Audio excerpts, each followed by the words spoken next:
تبتدي البيزنس بتاعك على انستجرام، تيك توك ولا فيسبوك؟ دوت سؤال بمليون جنيه وبتساله كتير جدا جدا جدا من الكلاينتس بتوعي. ساره، هو انا المفروض اكون موجوده على انهي بلاتفورم؟ المفروض ان انا اكون عامله ايه وبعمل ايه واكون فين؟ النهارده هنتكلم على التوبيك ديت، وهنتكلم على ايه هو الفرق ما بين كل بلاتفورم، الالجوريثم يعني الكمبيوتر اللي بيحدد البوست دوت هيطلع على الناس ولا لا، بيشتغل ازاي كمان على كل بلاتفورم، وايه هو استخدام كل بلاتفورم.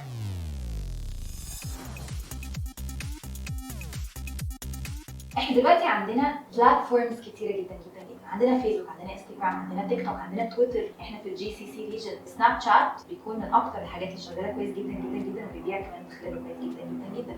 فانت عندك كل بلاتفورم بيكون ليها الاستخدام بتاعها، وكل بلاتفورم كمان بتكون مختلفه عن البلاتفورم الثانيه. however احنا النهارده هنتكلم على اكبر 3 بلاتفورمز موجودين عندنا في الشرق الاوسط وافريقيا، وهم انستجرام، تيك توك وفيسبوك. كل بلاتفورم عندنا بيكون ليها استخدام مختلف، وكل بلاتفورم عندنا كمان بتكون ليها طريقه مختلفه لنوع المحتوى اللي بينزل فيها، وكل كمان بلاتفورم بيبقى عليها نفس العميل بس البيهيفير بتاعه بيختلف. يعني ايه؟ يعني مثلا انت قاعده على فيسبوك بتتفرجي على صحابك، عماله تعملي شير لحاجات بتضحك، عماله تضحكي، تشوفي ايه اللي حصل ما بين حسام وشيرين، وقاعده عايشه حياتك، مقضيه احلى ايام حياتك، مبسوطه جدا على الفيسبوك. على انستجرام انت هتتفرجي على كيم كارداشيان، تتفرجي شويه على هير ستايلز، وبعدها تتفرجي شويه على عمرو دياب، وبعدها تشوفي الانفلونسر ديت لبست ايه، وبعدها في انفلونسر اتطلقت هنا وعماله تشتم في جوزها، وجوزها عمال يشتم فيها الناحيه الثانيه. عندنا حياه دراما كده، قاعدين بنتفرج على ناس كده مبسوطين جدا. بعدها عندنا تيك توك، عمالين نتفرج على ناس عماله تعمل ترندز، ناس عماله ترقص، وناس عماله تعمل ستوري تايم. فاحنا عندنا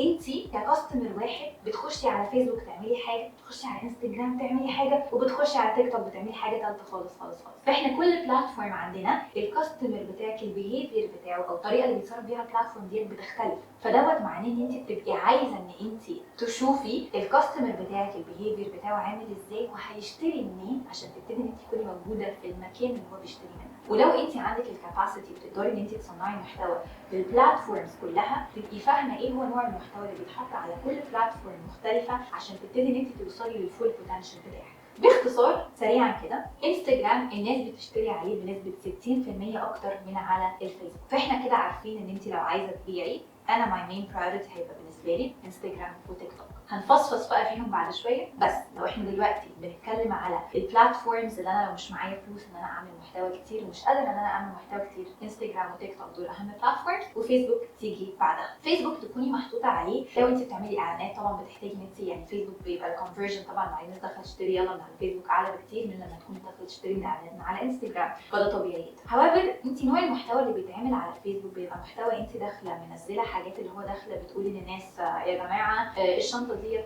مش عارف ايه، وكمان هي مش فيجوال بلاتفورم. يعني ايه فيجوال بلاتفورم؟ يعني انت مش قاعده على فيسبوك قدامك صوره واضحه كبيره واخده حجم السكرين كله، انت قاعده على فيسبوك بتقري كلام وكمان في صوره اتاتش. فانت تقدري ان انت وانت قاعده على فيسبوك كاستمر البيهيفير بتاعك يسمح لك ان انت تقري قصيده واحده بتحكي قصه حياتها، بزنس عامل نكته فقعد يعمل شير وهكذا. كل الكلام ده ما عندكيش مانع تقريه على فيسبوك. بعكس انستجرام لما تكتبي قصيده كبيره جدا في الكابشن محدش هيقراها اصلا ولا حد هيبص لها، فدي حاجه مهمه جدا that you want to bear in mind. طيب انت دلوقتي لو عايزه ان انت كسمول بزنس في الاول تبتدي ان انت تنطلقي ومش معاكي فلوس ان انت تعملي محتوى لكل البلاتفورمز اللي في الدنيا، اول حاجه هنركز عليها هي ايه؟ اول حاجه هتركزي عليها هي انستجرام. تاني حاجه هي تيك توك. انستجرام انت لما بيكون عندك كونتنت استراتيجي بتلاقي ان انت عندك نسبه معينه من الريلز بتنزل، ونسبه معينه من الكي مسجز ديت لازم تتباعت وهكذا، وكل ده بيختلف من براند للتاني حسب الريسيرش اللي احنا بنعمله وهكذا. فانت بطبعك كده كده لازم هتعملي ريلز بعدد معين، سواء بقى هيبقى 50 ريل في الشهر، 10 ريلز، او حتى ريل واحد في الشهر، لازم كده كده هتعملي ريلز. فانت كده كده الريلز اللي انت بتعمليها دي هتحطيها عندك على تيك توك، بحيث ان انت تبقي المحتوى اللي بينزل هنا بينزل هنا. طيب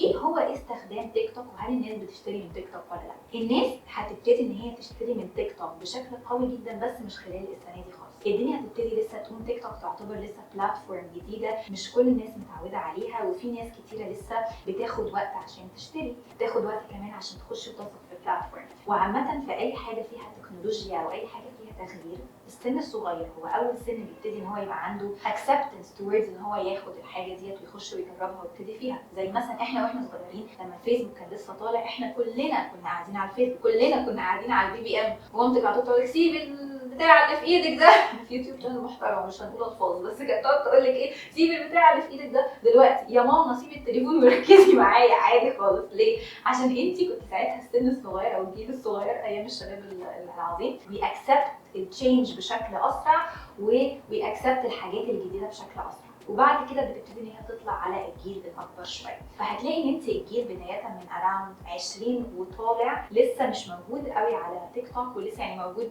طبعا 20 في اوائل العشرينات ابتدوا ان هم يخشوا، بس اللي انا بتكلم فيه انت هتلاقي كل ما السن بيكبر شويه كل ما السن بيبتدي ان هو لسه بيعمل ترانزيشن بشكل بطيء شويه توردز تيك توك.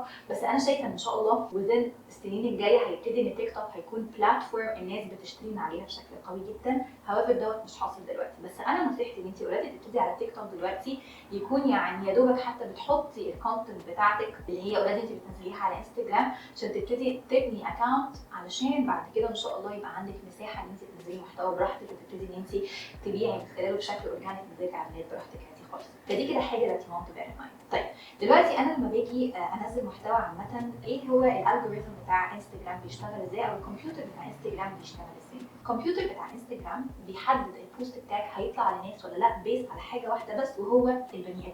يعني انستجرام بيبقى عايز ان هو يخلي الناس تقعد عليه بشكل كتير، عشان انت البضاعه، كل ما انت تبقي قاعده على انستجرام كتير كل ما تشوفي اعلانات اكتر، فكل ما هو هياخد فلوس اكتر. فهو ديت الحاجه المهمه جدا اللي احنا لازم ناخد بالنا منها، ان انستجرام عايز يجيب عدد كبير قوي من الناس تكون قاعده عليه عشان ناس كتيره تتفرج على المحتوى وناس كتيره تبقى بتجيب ترافيك وناس كتيره تديله فلوس. فدي كده اول حاجه. تاني حاجه، انستجرام اهم حاجه بالنسبه له ان هو يقعدك عليه كتير. عارفه لما تبقي قاعده مثلا كده في القعده كده زهقانه بتذاكري قاعده بتشتغلي قاعده مش عارفه ايه، تروحي تفتحي انستجرام تلاقي نفسك اتشفطتي جوه ساعه ونص وانت مش واخده بالك عماله تتفرجي على حاجات. هو دوت بالظبط الانستجرام عايزه. ازاي بتتشفطي كده في انستجرام جوه؟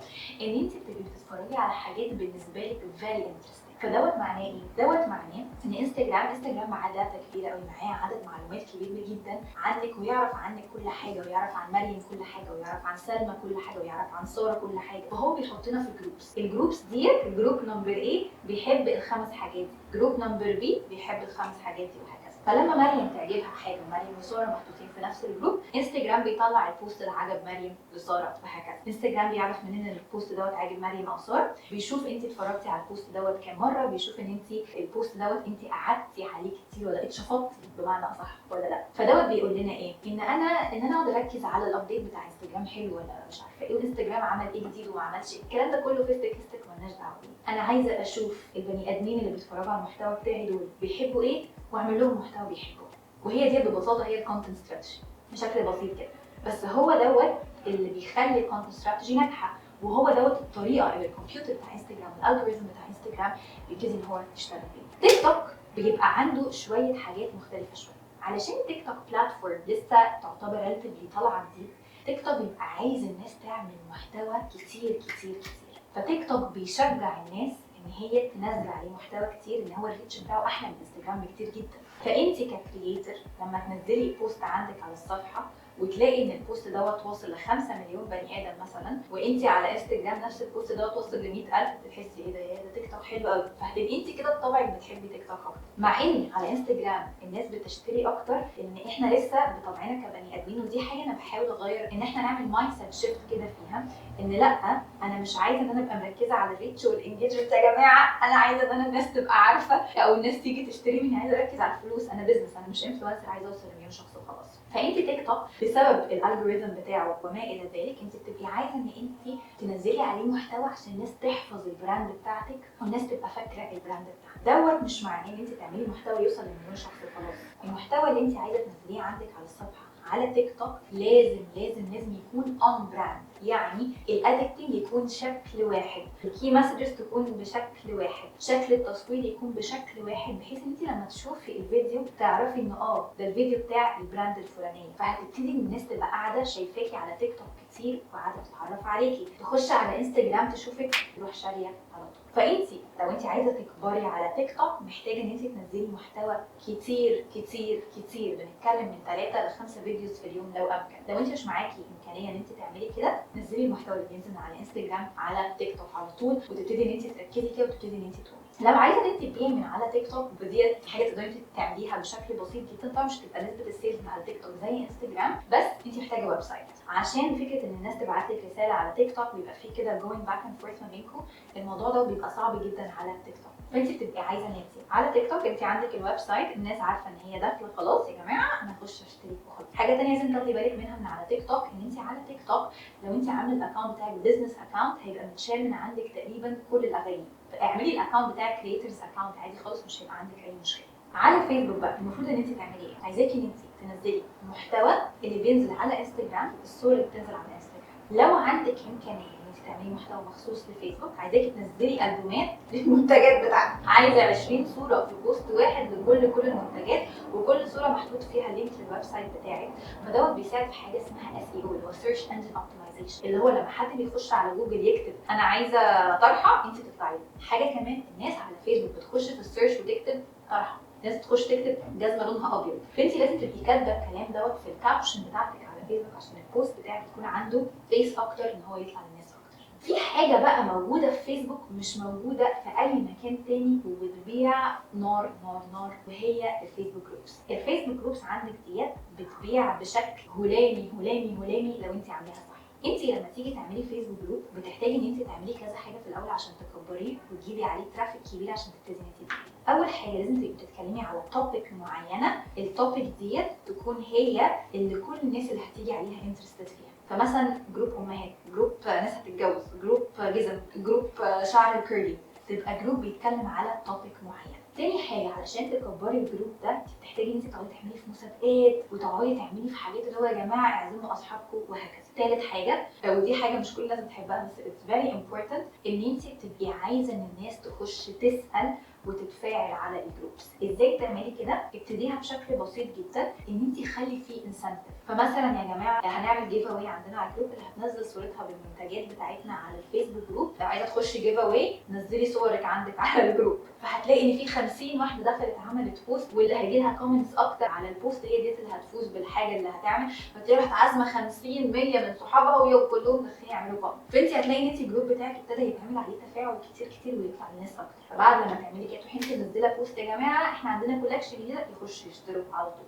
ان انت تكبري فيسبوك جروب ده بياخد وقت كبير جدا جدا جدا، محتاجه ان انت تكوني قاعده مركزه جدا جدا جدا عليه، عماله تحطي العروض اللي عندك، عماله تحطي المنتجات اللي عندك، عماله تشجعي الناس ان هي تخش تتفاعل عليه، والموضوع متعب جدا جدا جدا. فانت لو حابه ان انت تشتغلي على فيسبوك، انا بالنسبه لي ده هيكون ثالث اولويه بعد انستجرام وبعد تيك توك، ولازم احبذ يعني ان انت يكون معاكي مودريتور بتساعدك. فاحنا عندنا كل بلاتفورم ليها طريقه مختلفه ان احنا نطلع عليها ونكبر عليها، وكل بلاتفورم كمان ليها استخدام مختلف. مهم جدا جدا جدا ان انت كل بلاتفورم بتستخدميها تكوني عاملاها بشكل صح، تكوني عاملاها بشكل ما يحصلش فيه كده اي لخبطه، وتكوني كمان كونسيستنت.